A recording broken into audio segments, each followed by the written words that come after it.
नमस्कार. आज आपण सकल मराठा व क्रांती मोर्चा यांच्या वतीनं मराठा आरक्षणाचा महान योद्धा मनोज जरांगे पाटील यांच्या अंतरवाली सराटी येथील महासभेबद्दल काही दिलेल्या टिप्स विचारात घेणार आहोत. या महासभेसाठी केज शहर, तालुका व परिसरातील अनेक मराठा बांधव मोठ्या संख्येनं या सभेसाठी रवाना होणार आहेत. खरं तर संपूर्ण महाराष्ट्रातून या सभेला प्रचंड मोठ्या प्रमाणात मराठा बांधव या ठिकाणी उपस्थित राहणार आहेत. मात्र या सभेला जाताना आपण काही महत्त्वाच्या गोष्टी या ठिकाणी लक्षात घेणार आहोत. पहिली गोष्ट, या ठिकाणाहून आपल्या केज तालुक्यापुरतं बोलायचं झालं तर केज तालुक्यातून मोठ्या प्रमाणात मराठा बांधव निघत आहेत. केज शहरामध्ये प्रॉपर आपण बैठका घेऊ शकलेलो नाही, त्यामुळं काही समन्वयाचा अभाव राहू नये यासाठी काही महत्त्वाच्या सूचना आहेत. केज शहरातून व तालुक्यातून जे लोक आपल्या 4 व्हीलरनं जाणार आहेत त्यांच्यासाठी एक महत्त्वाची सूचना आहे की आपण सर्वांनी पंचायत समितीचं मैदान आहे या ठिकाणी सकाळी 5 ते 6 या वेळेत आपण एकत्र यावं अशी अपेक्षा आहे. तसं कोणी जर त्याच्या अगोदर कुणाचं नियोजन असेल तर ते व्यवस्थितरित्या जाऊ शकतात, परंतु ज्यांना एकत्रितपणे शक्यतो एका आपण झालो तर त्याचा अधिक थोडा वेगळा प्रभाव पडू शकतो. यासाठी सकाळी 5 ते 6 या वेळेत केजच्या पंचायत समिती ग्राउंडवर आपण सर्व एकत्र जमणार आहोत आणि तेथून बरोबर 6 वाजता येथून एकामागोमाग एक अशा गाड्यांच्या सहाय्यानं आपण अंतरवाली सराटी या दिशेनं निघणार आहोत. आपला प्रवास अर्थातच मासाजोग, मांजरसुंबा, बीड या मार्गे होणार आहे. सगळ्यात महत्त्वाची गोष्ट, या सभेसाठी आपण निघताना केज तालुक्यातील सर्व मराठा समाज बांधव व बहुजन जे बी सहभागी होतील, कारण बरेचसे लोक बाकी इतर समाजाचेही याच्यामध्ये सहभागी होण्याची शक्यता आहे. तर आपल्या गाड्यांना शक्यतो आपल्या केज मराठा, सकल मराठा केज याचं एक आपलं जे पोस्टर आहे ते लावण्यात यावं, कारण तसे जे आपले पोस्टर आपण तयार करणार आहोत उद्या ते तयार होतील आणि 13 तारखेला, लक्षात ठेवा 13 तारखेला दुपारी 1 ते 2 वाजायच्या आसपास आपल्या रेस्ट हाऊस इथून आपल्याला हे पोस्टर सकल मराठा केज हे आपल्याला गाड्याला लावण्यासाठी मिळू शकतील. हे यासाठी की आपली ओळख राहावी आणि कोण कुठून आलेलं आहे याचीही थोडीशी त्या ठिकाणी व्यवस्था करण्यासाठी किंवा बाकी कारणासाठी ते आपल्याला उपयोगात पडू शकतं. मित्रांनो, सगळ्यात महत्त्वाची गोष्ट, या महासभेकडं संपूर्ण महाराष्ट्राचं आणि देशाचं लक्ष लागलेलं आहे. त्याचं कारण आहे की पहिल्यांदाच समाज एका सामान्य योद्ध्याच्या, एका सामान्य कार्यकर्त्याच्या नेतृत्वाखाली म्हणा किंवा त्यांच्या विचाराखाली एकत्र झालेला आहे. आणि अशावेळी निश्चितच सर्वांचं लक्ष लागणं साहजिक आहे, परंतु त्याहीपेक्षा यामध्ये काही अप्रिय घटना घडू नयेत याचीसुद्धा आपल्याला खूप काळजी घ्यायची आहे. कारण जाताना वाहनांचा वेग मर्यादित ठेवणं, कारण लांबचं अंतर नाही आपल्यासाठी, 2-3 तासात आपण तिथं पोहोचू शकतो, त्यामुळं वाहनांची अधिक गती ठेवता येणार नाही. एरवी आपण एखाद्या वेळेस कसंही चालत असू, पण त्या दिवशी 14 तारखेला आपल्याला खूप काळजी घ्यायची आहे. याचं कारण की कोणीही आपल्याकडं बोट दाखवू नये की याच्यामुळं असं झालं, त्याच्यामुळं तसं झालं. आणि आपल्याला सगळ्यांची जिम्मेदारी ही की काहीच होऊ द्यायचं नाही आहे, इतकं सावधगिरीनं जायचं आहे की आपल्याला कुठंही कुणाला धक्कासुद्धा लागू द्यायचा नाही आहे, कारण हेच आपलं मोठं यश असणार आहे. कारण जेव्हा ही महासभा संपणार आहे, होणार आहे, पार पडणार आहे, तेव्हा संपूर्ण राज्य आणि देश याची समीक्षा करणार आहे की एवढा मोठा समाज येऊनसुद्धा कुठं साधं धक्कासुद्धा कोणाला लागला नाही याची काळजी आपण घेतली तर ते निश्चित प्रत्येकानं काळजी घेतली तर हे शक्य होणार आहे. आता खूप मोठा जनसमुदाय येणार आहे खरं असलं तरी प्रत्येकानं निघायचं आहे. आपल्या घराबाहेर पडून अंतरवाली सराटी दिशेनं निघायचं आहे आणि जिथं आपली गाडी थांबेल तिथं थांबायचं आहे. त्यामुळं हा बहाणा कुणीही सांगायचं नाही की खूप लोक येणार आहेत, मग आपल्याला काय. प्रत्येकाचं असं मनोगत किंवा भावना असू शकतात की खूप लोक येतील मग जागा मिळणार नाही. असं म्हणूनच सगळे जर घरीच बसले तर कदाचित तिथं गर्दी किंवा अपेक्षित लोक पोहोचू शकणार नाहीत.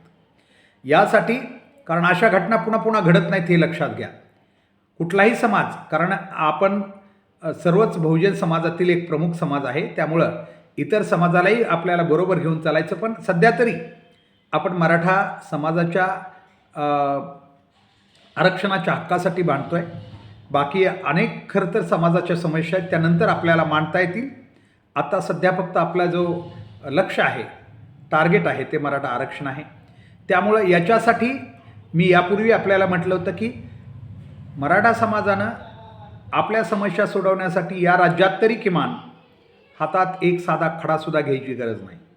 फक्त हा समाज रस्त्यावर किती मोठ्या संख्येने येतो यावरच या समाजाच्या समस्या सोडण्याचे सर्व पुढची भवितव्य अवलंबून आहेत. म्हणून आपल्या इथून निघताना आपण सगळ्या गोष्टींची काळजी घ्यायची. तसं सोशल मीडियावर आपल्याला अनेक सूचना मिळालेल्या आहेत. आपण जायचं कसं, स्वतःचं काय काय बरोबर घ्यायचं, हे सगळं आपल्याला. छोटंसं जेवण आपल्याबरोबर असावं, घरचं आहे ते जेवण घ्या. बाहेर हॉटेलमध्ये कुठं गर्दी करण्याची गरज नाही आणि तशा प्रकारचं जेवण कुणी करू बी नाही, कारण तो दिवस आपल्यासाठी एक सामान्य म्हणजे आपल्या महासभेचा दिवस आहे. त्यामुळे हॉटेलमध्ये जेवण करण्याचा तो दिवस नाही, विशेष असा म्हणजे एन्जॉय करण्याचा दिवस नाही आहे. म्हणून आपण शक्यतो घरच्या भाकरी वगैरे एन्जॉय करा आणि त्याच्यात किती आनंद मिळतो हे तुम्हाला कळेल. दुसरी गोष्ट, या आपल्या केजून जाताना सगळ्यात महत्त्वाचं, केजून जाणाऱ्या ज्या गाड्या आहेत त्याच्यामध्ये विशेषतः लातूर, नांदेड आणि धाराशिव या जिल्ह्यातल्या गाड्या आपल्या मार्गाने जाण्याची शक्यता आहे किंवा अधिक प्रमाणात असू शकतात. यासाठी काही सूचना आपल्याला बी आहेत, केज तालुक्यातील मराठा बांधवांना आहेत.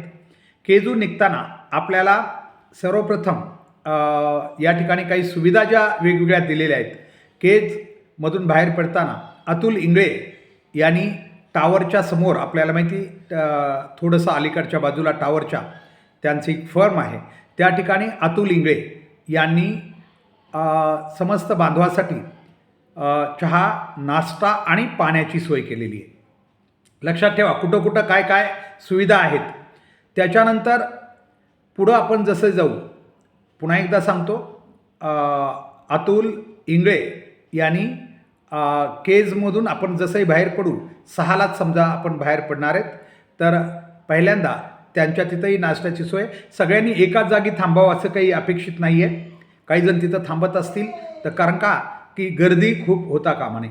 त्यापुढं पुन्हा जरा पुढं गेलो तर आपण, तर लक्षात असू द्या, जे पहिलं वृंदावन हॉटेल होतं, म्हणजे टाकळी फाट्याच्या थोडं अलीकडं वृंदावन हॉटेल आहे. या वृंदावन हॉटेलवर देखील बाबुरावजी आडसकर यांच्या शिक्षण संस्थेनं चहा, नाश्ता आणि पाण्याची व्यवस्था केलेली आहे. पुन्हा एकदा लक्षात घ्या, टाकळी फाट्याच्या अलीकडं ते वृंदावन हॉटेल चालू होतं, आता सध्या बंद आहे ते, बहुतेक नव्यानं सुरू झालेलं दिसत नाही. पण त्या हॉटेलच्या तिथं माननीय बाबुरावजी आडसकर साहेब यांच्या शैक्षणिक संस्थेनं या ठिकाणी चहा, नाश्ता आणि पाण्याची सोय जाणाऱ्या सर्व मराठा बांधव आणि बहुजन समाजासाठी केलेली आहे.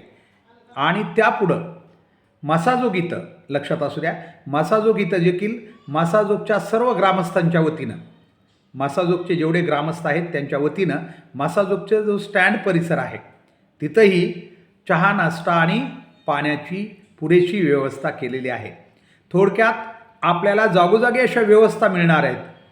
खरं तर प्रत्येकच ठिकाणी थांबायचं नाही आहे, पण ज्यांनी व्यवस्था केलेली आहे त्यांना जाता जाता धन्यवाद किंवा त्यांच्याबद्दल कृतज्ञता व्यक्त नक्की झाली पाहिजे, जेणेकरून त्यांनाही वाटलं पाहिजे की आपण जे केलं ते आपण कृतार्थ झालो किंवा त्याचं कुठंतरी एक सन्मानपूर्वक स्वीकार केला जातो आहे. याच्यासाठी जिथं जिथं व्यवस्था, खूप व्यवस्था असणाऱ्या जागोजागी, लक्षात ठेवा, या संपूर्ण प्रवासाच्या रस्त्यावर ज्या ज्या ठिकाणी आपल्याला अशा काही सुविधा काही समाज बांधव देतात, मी जी माझ्याकडे माहिती प्राप्त आहे, नेकनूर या ठिकाणी मुस्लिम बांधवांच्या वतीनंही अशाच प्रकारचा उपक्रम राबवला जाणार आहे, चहा, नाश्ता आणि पाण्याचा. तर ज्या ज्या गोष्टी ज्या ज्या ठिकाणी उपलब्ध आहेत, प्रत्येकच ठिकाणी आपण सर्वांनी गर्दी करावी अशी अपेक्षा नाही आहे. जिथं गरज आहे, ज्यांना जिथं नाश्ता करायचा आहे तिथंच त्यांनी थांबावं, कारण गाड्या खूप असणार आहेत, गर्दी खूप असणार आहे. त्यामुळं आपण जागोजागी थांबून इतरांना व्यत्यय येणार नाही याची काळजी आपल्याला घ्यायची आहे. पुढं जसजसं आपण पुढं जाऊ, पुढं जातानाही मुख्य रस्त्यावरून चालताना किंवा प्रवास करताना, आपल्या गाड्या चालवताना पुन्हा एकदा मी आपल्याला संपूर्ण सकल मराठा आणि क्रांती मोर्चाच्या वतीनं जे आपल्याला सूचना मिळाल्या आहेत त्याचं पुन्हा एकदा आपल्याला सांगतो. गाड्या मर्यादित वेगानं चालवायच्या आहेत. त्या दिवशी 14 तारखेला संपूर्ण महाराष्ट्रातील मराठा आणि बहुजन समाजासाठी ही महत्त्वाची सूचना आहे की गाड्या सावकाश, वेग मर्यादित ठेवून चालवायच्या आहेत, कारण काही उशीर होणार नाही आपल्याला. आणि मी सांगितलं, एकदा आपण अंतरवाली सराटी या गावच्या दिशेनं निघाल्यानंतर गाडी जिथं थांबेल आपली तिथं थांबू द्या, पण घरातून बाहेर पडणं खूप गरजेचं आहे, कारण घरातून बाहेर पडल्याशिवाय आपण काउंट होणार नाहीत, आपण मोजले जाणार नाहीत. म्हणून आपण मग वाटात जिथं रस्ता जाम होईल, जिथून आपल्याला पुढं जाता येणार नाही, तिथं बघू, तो पुढं आपल्याला परिस्थितीनुसार मार्ग काढू. परंतु घराच्या बाहेर मात्र प्रत्येकानं पडायचं आहे, हे आपण लक्षात ठेवा. पुन्हा एकदा ज्या काही गोष्टी आहेत त्या आपण सांगतो आहे की केज तालुक्यातून निघताना सकाळी 5 ते 6 या वेळेत केज पंचायत समितीच्या मैदानावर आपण आपली वाहनं घेऊन यावीत. तिथं एकामागे एक वाहनं लावून शिस्तीत अगदी आपण निघण्याचा प्रयत्न करणार आहोत. ही सभा यशस्वी होणं खूप गरजेचं आहे. आरक्षण हे पुढं कशा पद्धतीने मिळेल ते आपण आपला संघर्ष चालू राहणार आहे. परंतु आज या दिशेनं होणारी ही महासभा ही शासनाला यासाठी विचार करायला लावणारी आहे आणि यावरच शासनाच्या पुढच्या हरकती, पुढची पावलं पडणार आहेत. कारण इथं जे काही होईल त्याचा अभ्यास संपूर्ण सुरक्षा यंत्रणा, संपूर्ण प्रशासकीय यंत्रणा सर्वजण करणार आहेत. आणि जर हा प्रश्न लवकर सोडला नाही तर किती भयान पुढं हा समाज एकत्र येऊ शकतो याचा अंदाज हे 14 तारखेच्या एकूण समाज एकत्र येण्यावर लावला जाणार आहे. याच्यासाठी मी सांगितलं, काही वेळा विनाकारण हिंसाचारी आंदोलनं करण्यापेक्षा फक्त बाहेर पडायचं समाजानं, फक्त प्रत्येकानं बाहेर आलं की तुमचं काम संपलं. काहीच करायचं नाही, फक्त जाऊन त्या समोरच्या जी जनसमुदाय आहे त्याचा एक हिस्सा आपण बनायचा आहे. एवढं आपण केलं तर आपण मोठं कार्य केलं. किंवा ज्या योद्ध्यानं हे मराठा आरक्षणासाठी हा रणसंग्राम सुरू केलेला आहे त्यांच्यासाठी एक मोठं समर्थन आपण देत आहोत, हे त्यामुळे सिद्ध होईल. तर व्यवस्थित जाऊया, कारण केज शहरात आपण तशा वेळेअभावी म्हणा किंवा काही कारणास्तव आपल्याला बैठका घेऊन याच्यावर फार चिंतन करता आलेलं नाही किंवा नियोजन करता आलेलं नाही. त्यासाठी ग्रुपवर सगळीकडं हा संदेश मी आपल्याला सकल मराठा आणि क्रांती मोर्चाच्या वतीनं या ठिकाणी देऊ इच्छितो. तर आपण कृपया याचं पालन करावं. शिस्तीत निघा, शिस्तीत पोहोचा. धन्यवाद.